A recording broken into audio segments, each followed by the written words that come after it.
Police ఆఫీసర్గా మా యొక్క ఆత్మస్థైర్యాన్ని దెబ్బతీస్తూ మా కుటుంబాలను వేధింపులకు గురి చేస్తున్నటువంటి ప్రశ్నలు ఇవి.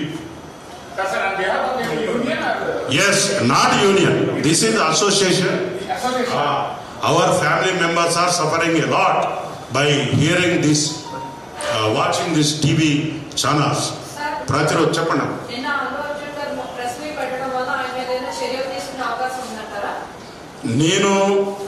నేను ఒక ఫ్యామిలీ మెంబర్గా మాట్లాడుతున్నాను. ఇప్పుడు ఆయన ఒక పోలీస్ ఆఫీసర్గా నేను మాట్లాడుతున్నాను. మా ఫ్యామిలీస్ మా యొక్క ఆత్మస్థైర్యాన్ని దెబ్బతీస్తూ మా యొక్క కుటుంబాలను డిఫెన్స్లో పెడుతున్నాడు ఈయన మాటలు. ఆయన తీసిన సినిమా ఏంటిదండి? ఒక సీనియర్ పోలీస్ ఆఫీసర్ని తీసుకుపోయి రాత్రి కూడా మందు దాల్పించి లక్షల రూపాయలు ఇచ్చి బట్టలన్నీ ఉడదీసి వస్తే పోలీస్ స్టేషన్కి వస్తే ఆయన కుక్క కూడా గుర్తుపడదు. ఆయన అటువంటి సమాజాన్ని సృష్టించాలని నేను అనుకుంటున్నా, లేకపోతే స్మగ్లర్ల చేతిలో పోలీసు వాళ్ళ బట్టలు ఇప్పియాలని నేను చూపిస్తున్నాడా? అది మా క్వశ్చన్. ఆయన చట్టపరంగా పోవడానికి నాకు ఎటువంటి అభ్యంతరం లేదు. As a citizen of India is having every right to approach anyway. మేము ఆ సినిమా వచ్చి కూడా ఇవ్వాలి కాదు, దాదాపు 2 ఏళ్ళైనా 3 ఏళ్ళైనా 4 ఏళ్ళైనా నాకు ఎవరో చెప్తే వినను. కానీ ఒక వ్యక్తిని కానీ ఒక సంస్థను కానీ ఒక సమాజాన్ని కానీ హ్యూమిలేట్ చేయటం అనేది చాలా దుశ్చర్య. నువ్వు ఈ సమాజంలో బతికే మనిషిగా నీకు ఎటువంటి రైట్ లేదు, ఎటువంటి రైట్ లేదు. సినిమా కూడా ఎంటర్టైన్మెంట్, ఐ లవ్ ఇట్, ఎంటర్టైన్మెంటే. కానీ నువ్వు ఎంటర్టైన్మెంట్ ఎక్కడ దాకా ఉండాలి? నిన్ను పిలుసా రాతమ్మి అని ఇట్లా జబ్బమే చేయొద్దా? It is an entertainment. రాని ఇట్లా ఒకటి బిగితే అది ఎంటర్టైన్మెంట్ అవుతుందా? అది అటాక్ అవుతుంది. అవును, నేను అడుగుతున్నా కదా, ఇప్పుడు నేను ఏమంటున్నా, సెన్సార్ బోర్డు చర్యలు తీసుకున్నదని అడుగుతున్నా. నేను వాళ్ళు ఇవ్వద్దు వీడు ఇయ్యద్దనే అడుగుతున్నా. ఇంట్లో ప్రెస్ మీట్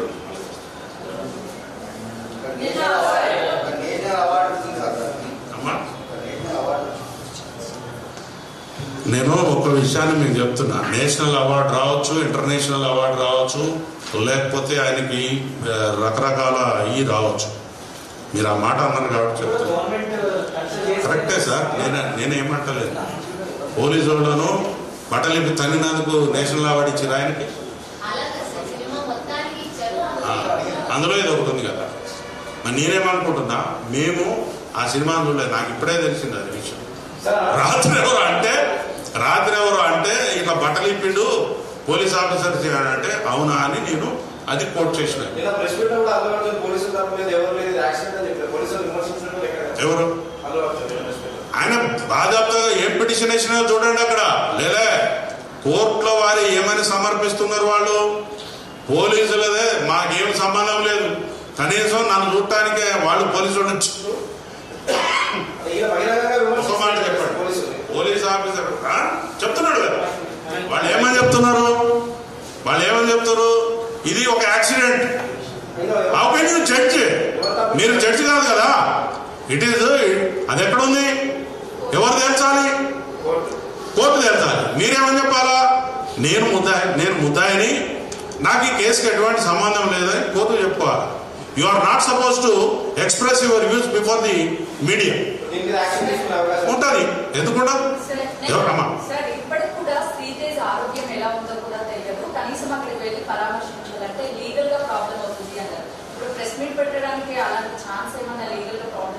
నేను లీగల్గా నాకు కూడా తెలుసు, కానీ నేను లీగల్ ఇష్యూస్లో పోదు.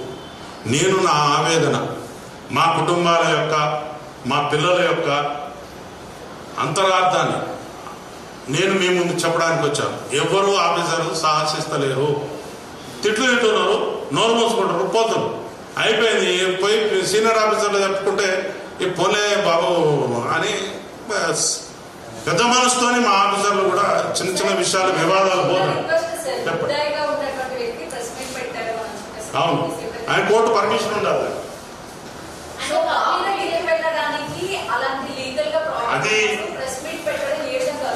అది నేనేమంటున్నా, వారి దగ్గరికి వెళ్ళాలా వెళ్ళొద్దా అనేది వారి యొక్క వ్యక్తిగత నిర్ణయం. అక్కడికి పోయి నేను ఇక్కడికి వచ్చిన నా బాధ చెప్పుకున్నా మీకు. ఆ 1,30,000 ఫ్యామిలీస్ పరిస్థితి, మా మా కుటుంబ సభ్యుల యొక్క బాధ మీకు వ్యక్తీకరించాలి. ఎవరు నాకు తెలియదమ్మా. Just I'm talking, I'm confined at my family level.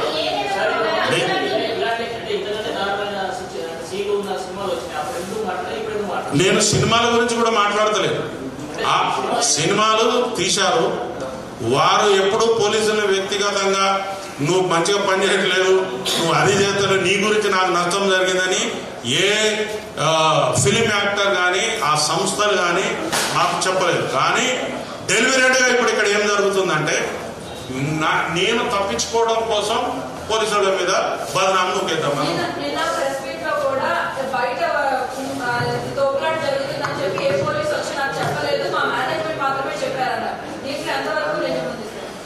నేను ఆ విషయాల నిజానిజాల కంటే మేనేజ్మెంట్ అనేవాడు, నేను నా ఇంటికి ఒక పెద్ద అతిథి వస్తారు, వచ్చినప్పుడు ఆయన నువ్వు ఈ సోఫాలో కూర్చు టీవీ చూడని నేను బయటికి I can't go out side. కానీ నా ప్రెమిసెస్లో ఏమేమి జరుగుతున్నదో నిమిషానికి సమాచారం ఉంటుంది.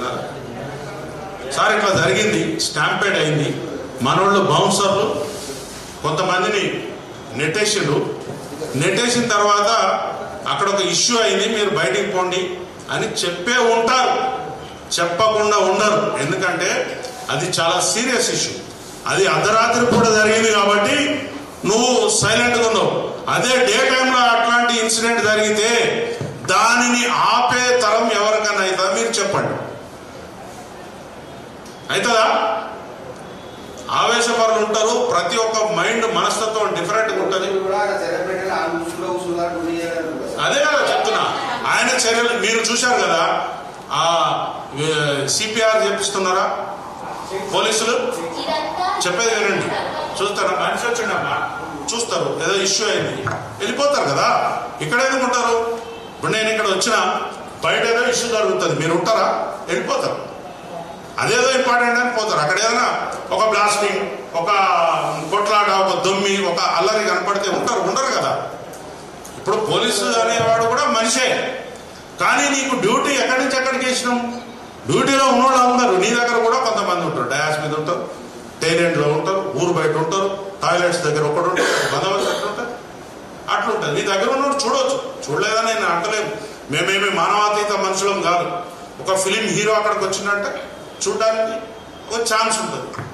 మరి అట్లనే ఒక లీడర్ ఎవరైనా వచ్చిందంటే ఆయన దగ్గర పోయి చూడాలి, టీవీలలో పడాలి అని చాలా మంది పోతారు. మా వాళ్ళు కూడా ఒకళ్ళిద్దరు పోయి ఉండొచ్చు, కానీ డిప్లాయ్మెంట్ చేసిన ఫోర్స్ మొత్తం అక్కడికి పోయింది అని చెప్పడానికి వాళ్ళ దగ్గర ఆధారం ఉందా? లేదు. ఎవరు? బౌన్సర్లు వెళ్ళిపోయింది కదా, ఆల్రెడీ థియేటర్ నింపి పెట్టుకుందాం. నేనేమంటున్నా, I'm not talking about theatre. బయట ఏదైతే ప్రదేశం ఉన్నదో అది పబ్లిక్ గ్యాదరింగ్కి అనువుగా లేదు అనే విషయాన్ని ఆ కన్సర్న్ పోలీసు వారికి చెప్పిన తర్వాత కూడా నేను 10 అడుగుల దూరమే జులూస్ తీస్తా, 5 అడుగుల దూరమే జులూస్ తీస్తా అంటే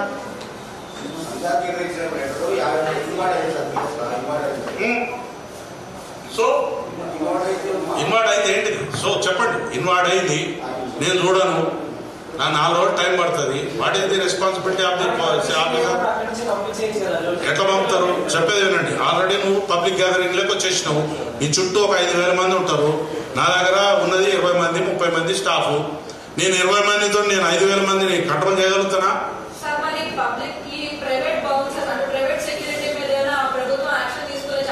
పక్కా తీసుకుంటాం, పక్కా. చెప్పేది వినండి, ఒక నిమిషం వినండి. ప్రైవేట్ సెక్యూరిటీ అనేది private, it is a private. వాడు చట్టానికి అతీతుడు కాదు, చట్టంతోనే పనిచేయాలి, ఆయన చట్టంతోనే పనిచేయాలి. He is not suppose to throw anyone. నువ్వు నీ మనిషికి చుట్టూ ఉండండి. దానికి ఒక ప్రొసీజర్ ఉంటుంది, రోప్ ఉంటుంది, దానికి ఒక అడ్వాన్స్ పైలటింగ్ ఉంటుంది, అన్నీ ఉంటాయి. అది పోలీసు వారు నీకు ప్రొటెక్షన్ ఇస్తే ఇవన్నీ జరుగుతాయి. నువ్వు ఎవరినో చదువురాని అంటే ఆ పర్టికులర్ డిపార్ట్మెంట్లో అనుభవం లేని వాడిని తీసుకుని వచ్చి బాగా కండలు బాగున్నాయని చెప్పి నువ్వు వాడిని పోయి ఈయన అంటే జైలు పోతాడు. ఏం జరుగుతుంది? చట్టం ఆ పని చేస్తుంది. ఇప్పుడు ఆయన మీద కేసులు పెట్టారంటున్నావు. మరి కేసులు పెట్టారంటే దాన్ని ఎక్కడ ఛాలెంజ్ చేయాలి? మీడియా ముందు ఛాలెంజ్ చేయాలా? మనం కాదు కదా అథారిటీ. మీరు చాలా డిఫరెంట్ వ్యాఖ్యానాలు వచ్చినాయి. I don't want to go in to those debates. ఆ వ్యాఖ్యానాల్లోకి నేను పోదలుచుకోలేదు. ఎందుకంటే నాది ఒక ఎయిమ్ ఉంది. నా యొక్క ఫ్యామిలీస్ మీద, నా యొక్క సహచరుల మీద, నా యొక్క డిపార్ట్మెంట్ మీద మీరు ఇష్టం వచ్చినట్టు మాట్లాడితే మాత్రం సహించం. ఒకవేళ మేము తప్పు చేసినాం, తప్పు చేస్తే మా సీనియర్ అధికారులు ఉన్నారు, దాని మీద ఇంకొక అధికారం ఉంటుంది, దాని మీద ఇంకొక అధికారం ఉంటుంది మా మీద యాక్షన్ తీసుకోవడానికి. But you are not suppose to insult before the public. మీరు మీ వ్యూస్ చెప్పొచ్చు, నేను కూడా చెప్పినా కదా. నేనేమన్నా చెప్పినా చెడ్డ మాటలు చెప్పరా? ఎవరు? నేనేమి కానీ నేను ఒక సమాజానికి గరీబోళ్ళకు ఒక విషయం చెప్తా. నేను అదే చెప్తున్నా. నేను సమాజానికి పేదవాళ్లకు అప్కమింగ్ మిడిల్ క్లాస్ ఫ్యామిలీస్కి ఏం చెప్తున్నా అంటే, నీకు ఒక 10-15 రోజులు ఆగితే ఓటీటీ ప్లాట్ఫామ్ మీద రూపాయకో 20 రూపాయలకు వచ్చే సినిమాను నీ జీతం సగం జీతం కష్టపెట్టుకుని పోయి వారి బొంద మీద కొట్టదు. ఒకటి. రెండోది ఏంటంటే, నా పిల్లలకు చెప్తున్నా, నేను పేద వర్గాలకు సంబంధించిన మిడిల్ క్లాస్ వర్గాలకు సంబంధించినటువంటి పిల్లలు ఎక్కువగా ఊహించుకోకండి నీ హీరో గురించి, ఎక్కువగా ఊహించుకోకండి నీ హీరోయిన్ గురించి, ఎక్కువగా ఊహించుకోకండి నీ యొక్క పరిస్థితుల గురించి. నువ్వు, నీ కుటుంబం, నీ తల్లిదండ్రులు, నీ బజారు, నీ యొక్క ఊరు మాత్రమే ఇంపార్టెంట్. ఈ బాగు చేసుకోగలిగితే మన సమాజం చాలా గొప్పగెళ్తుంది. పారంజిత్ లాంటి ఒక సందేశాత్మకమైనటువంటి చిత్రాలు ఇచ్చే వాళ్ళు డైరెక్టర్స్ ఉన్నారు. అట్లాంటి సినిమాలు చూడండి. 2000 కాదు, 4000 పెట్టి చూడండి. మీకు కొన్ని విషయాలు తెలుస్తాయి. ఎక్కడ చట్టం ఏం చేస్తుంది, ఎక్కడ పోలీసు వారు అతిక్రమించదు, ఎక్కడ వకీలు అతిక్రమించదు, ఎక్కడ మనం జీబ్రా లైన్స్ అతిక్రమించదు. చట్టం అంటే నువ్వు నీ యొక్క స్ట్రెంగ్త్ ఏంటో నీకు తెలుసు.